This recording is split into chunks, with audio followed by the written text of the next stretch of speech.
Hello mga kabibig! Welcome back sa ating bagong YouTube channel. Ito ang pinakamaingay na YouTuber sa balat ng YouTube. Ako si Kabibig Maglabag-labag na ta with evidence. Ako po, ano itong bagong pasabog ni Attorney Vic Rodriguez? Posible kayang makukulong itong NBI agent witness sa impeachment ni VP Sara si John Mark Calilong na nahaharap daw ito ng patong-patong na kaso? Nako, ano yan mga kabibig? Naku po. Tapos sabi ng parang ilang mga netizen na itong unang testigo ng prosekusyon, tinawag na useless witness ni Attorney Sal Panelo. Hala, bakit tinawag na useless witness? At ang napaka-shocking revelation mga kabibig, itong patong-patong na kaso. Ano bang mga kasong ito? Naku, na-shock ako sa mga na-mention na kaso. Nag-live kasi sa Atty. Vic Rodriguez at napag-usapan nila sa kanyang live yung una at pangatlong araw, first, second, and third na day na impeachment. At lalo na yung NBI agent witness si John Mark Calilong. At meron siyang discovery mga kabibig. Naku po, delikado. Ko, patong-patong na kaso. Totoo kaya ito kabibig? Na ito, pakinggan natin si Attorney Vic Rodriguez ha. Pakinggan natin siya kung ano ang kanyang i-share at totoo kaya ito kabibig. Ano kaya maging sagot ito ni John Mark Calilong? Ito na. Kinig tayo. Pagdinig. Yung isa nating tatalakayin, itong si Calilong. Si Calilong nagmukhang hilong talilong, no, hilong talilong. At may nagpadala sa akin ng kopya. I think alam niyo na rin ito. Itong si hilong talilong Calilong ay nahaharap sa isang reklamo. Mayroong isang reklamo na nakafile ngayon sa Office of the Ombudsman. Yung military and other law enforcement offices, yung Ombudsman Muleo, MOLEO. Ibig sabihin po ng MOLEO, Military and Other Law Enforcement Offices. Tingnan ninyo kayo na po ang humusga. Wala akong sasabihin, kayo mahumusga. Ang reklamo laban sa kanya, isang joint complaint affidavit with motion for preventive suspension. Ito yung kanyang kasong kinaharap.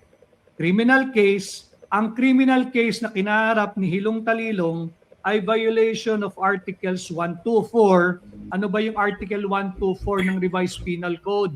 Ito yung tinatawag na arbitrary detention. Mabigat na kaso yan, arbitrary detention. Meron din siyang violation ng Article 126. Ano yung Article 126? Delaying the release ng isang taong under detention at violation of Article 129. Ano po yung 129? Yung search warrants. Pakinggan ninyo Search warrants maliciously obtained and abuse in the service of those legally obtained. Seryosong kaso ang kinakaharap nito. Nitong Hilong Talilong na si Agent John Mark S. Calilong. Yung Hilong Calilong, ano ba ang ibig sabihin ng Hilong Talilong? Sa mga malalalim sa Tagalog, ibig sabihin nito yung lito, yung tuliro, yung hilo. Hindi niya malaman anong nangyayari, hindi niya mapagtagpi-tagpi ngayon yung kanyang pagsisinungaling. Yan ang ibig sabihin ng Hilong Talilong. And itong si Calilong, nahaharap sa kaso, ang daming aligasyon dito. Meron din siyang violation ng Article 130 of the Revised Penal Code. Anong kaso yan? Searching domicile without witness. Bawal po yun. Kasi pag may nagpunta sa inyong tahanan, pulis, kinakailangan yan bago nyo papasukin upang gampanan yung pagsisearch ng inyong tahanan or premises, merong testigo.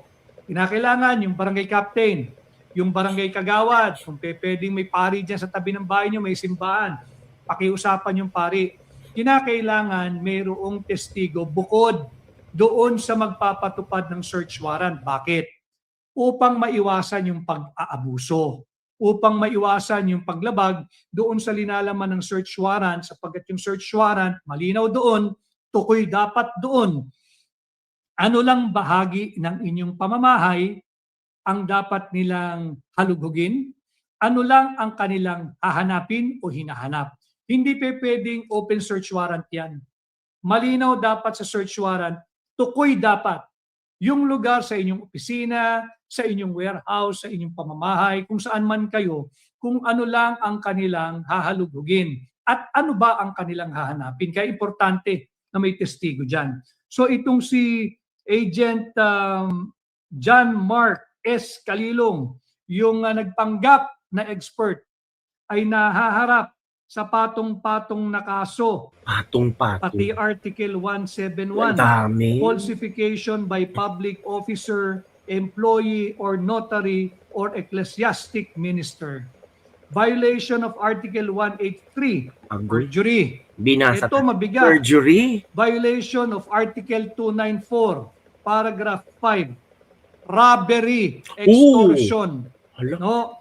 And Article 308, theft. Theft, pagnanakaw. Ito po'y lahat nasa ilalim ng ating revised penal code at Section 4 of Republic Act OMG. number 7438. Para lang alam ninyo, yung pagkatao nitong nagpapanggap, nagkaroon ng Nagpapangka. 2 linggo na seminar o 2 linggong pag-aaral, ni baka nga hindi 8 linggo hours pa. a day yung 2 linggong yun eh. Pinapalusot na siya ay isang eksperto. Nandito yung kanyang kaso. Final ito February 27, 2026. Ay file ito February 27, 2026 Yung taon. at 3 p.m. 3:52 p.m. No, malinaw 'yan. Na-receive ito sa Office of the Ombudsman Assistance Center sa Pasay base sa impormasyon na ipinarating sa atin, ano? Baka alam niyo na rin 'to, pero para malinaw. Sino ba yung star witness ng prosecution na kanilang iniharap sa impeachment court? It's a total waste of time. Presenting him to be an expert na hindi naman pala. Tapos, hindi binanggit dito Madami na pang meron kaso. pala siyang kinaharap na kaso at meron pang hiling na ilagay siya for preventive suspension. Agoy. No, ang kaso niya ay hindi biro-biro. Arbitrary detention, delaying release, search warrants maliciously obtained and abuse in the service of those legally obtained, searching domicile without witness, falsification by public officer, employee, or Patong-patong nga. notary, or ecclesiastic minister, perjury, robbery, extortion, theft, pagnanakaw. Mabigat ang kaso nito. It goes into the very character of the person presented to be an expert witness. Correct. No, na gustong Agree. palusutin na siya ay eksperto at yung kanyang testimonya kahapon ay nagkabutas-butas na. Wasak ang prosecution sa sarili nilang opensa. Wala. Yan ang naganap sa unang linggo ng pagdinig dito sa huwad na impeachment case laban kay Vice President Inday Sara Duterte. Malinaw dyan. No person shall be penalized, convicted, or be held liable on the basis of the guesses, speculation, or split, guesses at speculation ng mga tao na nagpapalaganap ng mga testimonyang wala namang basihan. Correct. Yan yung nasaksihan ng sambayan ng Pilipino. Incidentally, I would just like to show you itong si dating Supreme Court Justice Noel Tiham. Ito dapat yung mga ginagawang Presidential Legal Counsel. Hindi ng kasalukuyang Pangulo, hindi ni Bongbong Marcos, ayaw niya yung mga ganito eh. Ooh. Yung mga tao magsasabi sa iyo ng totoo. At O, yun kabibigyan, narinig nyo na ang pasabog ni Attorney Vic Rodriguez. Grabe mga kabibig, patong-patong na kaso talaga ang na-mention ni Attorney Vic Rodriguez. Samantala, paano ba dinescribe ni Sal Panelo yung witness? Sabi ni Sal Panelo, useless witness. Bakit? O, eto kabibig. Ito ang sinabi ni Sal Panelo at bakit niya nasabi yon? Let's watch this video. Tinawag na pahamak at useless witness ng Hamak isang pa? abogado ang testigo ng House Prosecution Panel sa unang 2 araw ng impeachment trial laban kay Vice President Sara Duterte. Alamin kung sino at bakit ito nasabi sa report ni MJ Mondihar Pahamak, live. Magandang gabi, MJ. grabe. Franco, magandang gabi mula dito sa Senate compound at tama ka dyan, no? May isang abogado nga ang nagsabi ng ganyang komento sa opening salvo ng mga pagdinig kaugnay sa impeachment case si Vice President Sara Duterte at isang witness pa lamang ang naisasalang sa mga pagdinig. Dalawang magkasunod na araw ng tumistigo sa impeachment trial ang senior NBI agent na si John Mark Calilo. Siya ang naatasang magsagawa ng investigasyon at magtipo ng ebidensya kaugnay ng video pronouncements ni VP Sara Duterte na naglalaman ng umano'y banta laban sa First Family at Pangulong Marcos. Ngunit para kay dating Chief Presidential Legal Counsel Salvador Panelo, hindi nakatulong sa House Prosecution ang testimonya hindi ng nakatulong. kanilang unang testigo. Mas question ang Hindi naman credibilidad. makakatulong sa kanila, makakasama pa nga eh. Oo. Hindi makakatulong sapagkat hindi naman kini-question ng depensa, wala akong narinig na may kumontra. Doon sa video, Ayon pa kay Attorney Panelo, hindi naman itinatanggi mismo ni VP Sara ang kanyang naging pahayag Hindi. laban sa Pangulo at sa First Family. Anya, Tinanggi ba niya? maging defense Hindi naman. panel sa kanyang pakikinig, ayon kay Panelo sa mga hearing, ay hindi rin daw kinisyon ang laman ng naturang video.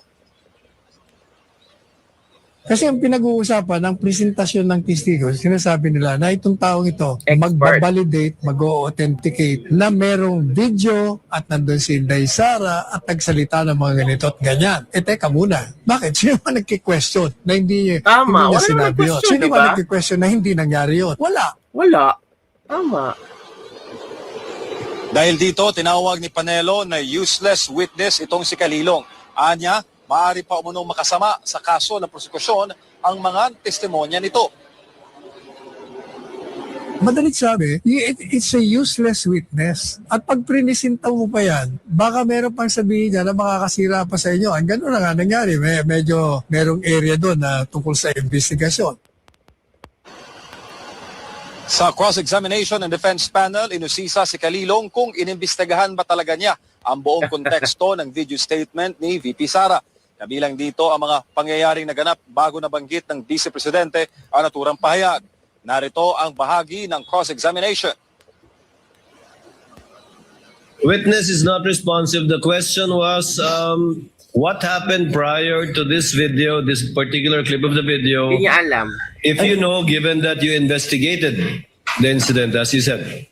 As far as I remember, there is a hearing in the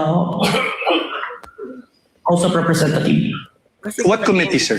I can't remember the committee, sir. What happened, sir? COS was cited in contempt, sir. By who, sir? I can't remember the exact, sir. But you investigated. I withdraw, Your Honor. Di ba?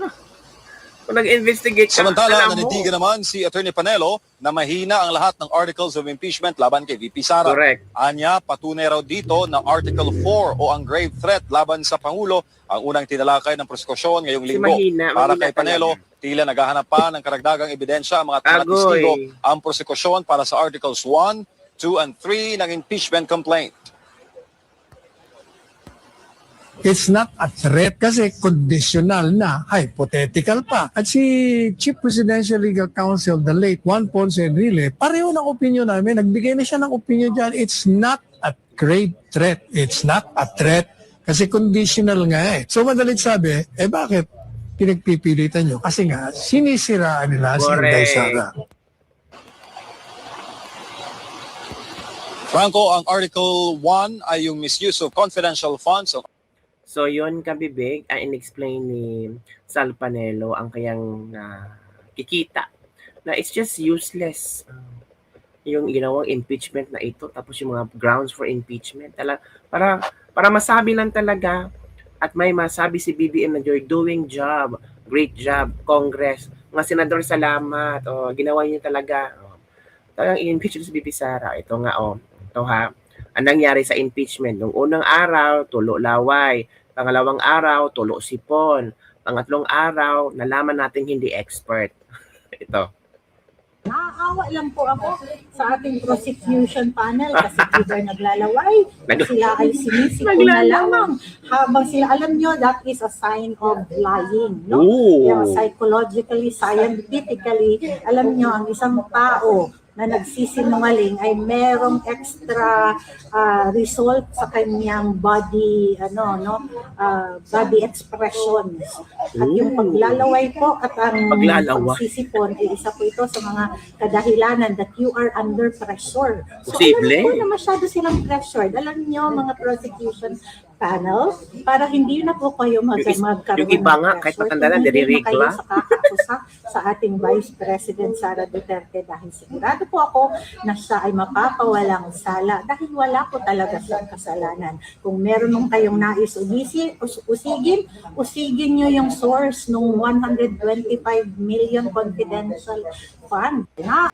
So, there you go, kabibig ha. Hindi pa nga nag-pre-trial pa nga. Dinudugo na yung nagminupot or hindi naginugot. Nung unang araw, naglalaway. Pangalawang araw, sinisipon. Pangatlong araw, wala na. Hindi niya alam, may investigation. So yun lang, kabibig ang ating Debak-Libak for the day. Don't forget to like, subscribe, and share this video. Grabe ang pasabog ni Atty. Vic Rodriguez, no? As in, shocking. Patong-patong nga kaso pala ang kinaharap ni NBI agent witness John Marcalillo. Halaka. Yun na kabibig. Don't forget to like, subscribe, and share this video. Bye everyone. See you next time.